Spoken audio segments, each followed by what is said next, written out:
जैसे जैसे बिहार इलेक्शन पास आते जा रहे हैं वैसे वैसे अलग अलग पार्टीज के अलग अलग मैनिफेस्टोज आ रहे हैं जिसमें अजीबो गरीब वादे हैं। आज जानते हैं एक्चुअल मुद्दे क्या है बिहार के, पर उसको जानने से पहले जानते हैं असल बिहार को। बिहार में ही विश्व की सबसे बड़ी यूनिवर्सिटी और सबसे पुरानी यूनिवर्सिटी नालंदा यूनिवर्सिटी थी। बिहार ने ही हमें आर्यभट्ट दिए, जिन्होंने जीरो का आविष्कार करके भारत का नाम रोशन किया, और शायद अगर वो जीरो का आविष्कार नहीं करते तो पूरी दुनिया जीरो होती। बिहार में ही सिखों के 10वें गुरु गुरु गोविंद सिंह का जन्म हुआ। बिहार ही हमारे देश को सबसे ज्यादा आईएएस और आईपीएस ऑफिसर देता है।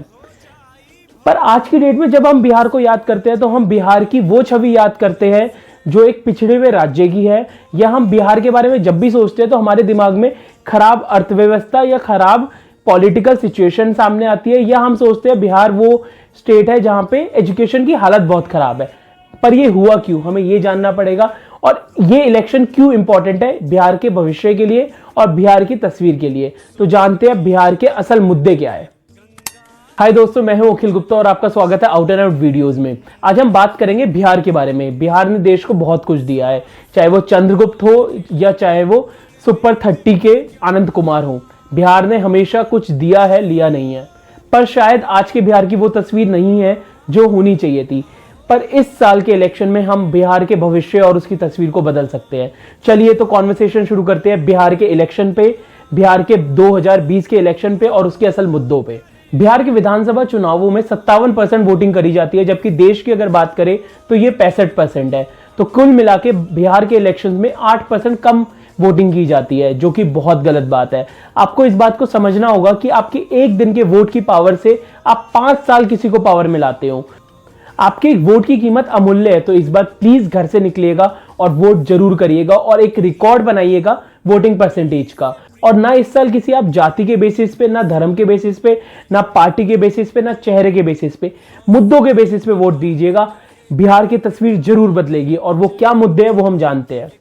पहला, अनएम्प्लॉयमेंट। अप्रैल 2020 के डेटा के हिसाब से बिहार में अनएम्प्लॉयमेंट 31.2% के हिसाब से बढ़ी है, जो कि अब हो गई है 46.6%, जो कि एक बहुत बड़ा नंबर है। तो आपका पहला मुद्दा होना चाहिए अनएम्प्लॉयमेंट। कौन सी पार्टी आपके लिए अनएम्प्लॉयमेंट का मुद्दा उठा रही है, आप उस पर ध्यान दीजिए। अनएम्प्लॉयमेंट एक छोटी बीमारी नहीं, बहुत बड़ी बीमारी है। अनएम्प्लॉयमेंट से होता क्या है, जब आपके युवा को रोजगार आपके स्टेट में नहीं मिलता तो वो बाहर जाता है, और जब वो बाहर जाता है तो उसका कनेक्ट आपकी स्टेट से खत्म हो जाता है। तो आपका जो विकास होना चाहिए वो कहीं और जाकर विकास करता है। मैं आपके सामने एक छोटी सी स्टोरी शेयर करता हूं। मेरा एक दोस्त है विकास, जो बहुत प्रतिभाशाली है, पर उसने 11 साल पहले बिहार को छोड़ दिया, क्योंकि उसे पढ़ने पहले दिल्ली आना पड़ा और फिर बाद में नौकरी गुड़गांव में करनी पड़ी। इस साल मेरी जब उससे बात हुई तो जानकर बहुत अच्छा लगा कि 11 साल बाद वर्क फ्रॉम होम की वजह से वो पहली बार बिहार में दिवाली मनाने वाला है। तो इन वजहों से जो एक युवा है वो एक कनेक्ट खो देता है अपनी स्टेट के साथ। जो उसकी क्रिएटिविटी है, जो बिहार की काम आनी चाहिए थी, वो बिहार के काम नहीं आती, इसलिए बिहार पिछड़ा रह गया। दूसरा मुद्दा है एजुकेशन सिस्टम। हमने आए दिन न्यूज़पेपर में पढ़ा है, कभी कोई चीटिंग स्कैम पकड़ा गया है, कभी कोई बच्चा पकड़ा गया है चीटिंग करते हुए, कभी पूरी मार्कशीट्स गलत प्रिंट हो गई है। बिहार के एजुकेशन सिस्टम में काफी फ्लॉज है, पर उसके बावजूद आप ये सोचिए, बिहार एक ऐसी स्टेट है जो हमें सबसे ज्यादा आईएएस ऑफिसर देता है, जो सबसे ज्यादा आईपीएस ऑफिसर्स देता है, जो बहुत बड़ी मात्रा में आईआईटीएंस देता है। तो सोचिए इस स्टेट में कितना पोटेंशियल है अगर इसका एजुकेशन सिस्टम अच्छा हो जाए। और किसी भी राज्य के बढ़ोतरी करने में उसके एजुकेशन सिस्टम का बहुत बड़ा हाथ होता है। तो अगर बिहार को आगे बढ़ना है तो उसके एजुकेशन सिस्टम को इंप्रूव करना होगा, और आपको वोट देते हुए ध्यान देना पड़ेगा कि कौन सा नेता आपके एजुकेशन सिस्टम पे ध्यान देना चाहता है, ना कि कोई लुभावने वादे देकर आपको बरगलाना चाहता है। तीसरा मुद्दा है क्राइम रेट। आज बिहार की इमेज एक गुंडा राज और जंगल राज के रूप में दिखाई जाती है, पर यह हमेशा से नहीं था। बिहार अहिंसा के लिए जाना जाता था। 2300 साल पहले लॉर्ड बुद्धा और महावीरा ने यहीं से अहिंसा परमो धर्म शुरू किया था, और बिहार ही एक ऐसा राज्य था जिसमें सबसे ज्यादा अहिंसा थी। पर ऐसा क्या हुआ कि आज इसको जंगल राज के रूप में जाना जाता है?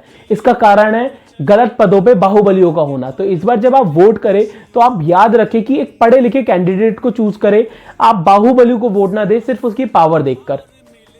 चौथा मुद्दा और सबसे बड़ी बाधा बिहार के विकास में, caste and party based voting.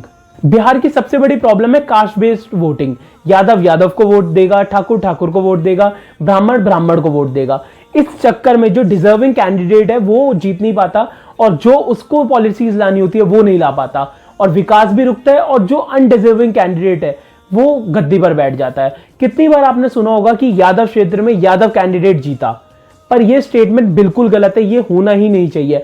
अगर किसी भी राज्य को विकास करना है तो उसको कास्ट से बाहर जाना पड़ेगा।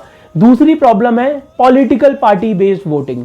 आप ये सोचिए कि आपके इलाके में कौन खड़ा है, आपके इलाके में जो कैंडिडेट खड़ा है वो कितना काबिलियत रखता है। अगर आपका कैंडिडेट काबिलियत रखता है तो पार्टी इंपॉर्टेंट नहीं है, चाहे वो निर्दलीय भी हो, क्योंकि असेंबली इलेक्शंस वो होते हैं जो आपके इलाके के इलेक्शंस होते हैं, ये लोकसभा इलेक्शन जैसे नहीं होते।